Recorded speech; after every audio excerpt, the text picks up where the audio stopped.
Today, I would like to talk with you about a few very important rules of investing in the Forex market.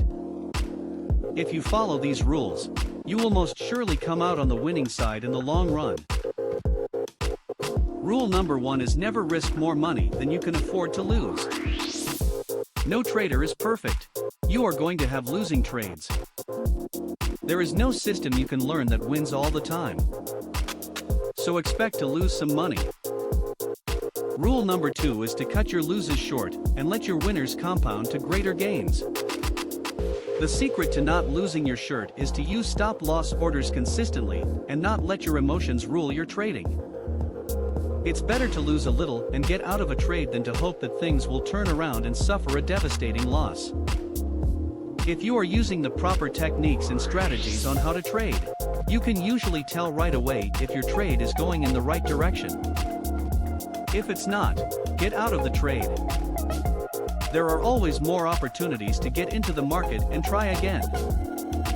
So be a smart trader, not an emotional one. Rule number 3, and probably the most important rule in trading Forex, is to always use stop-loss orders. Before you even consider starting any trade, you should have a good idea in your mind of the point at which you think a trade might be going in the wrong direction, and set your stop-loss order there, along with your entry order.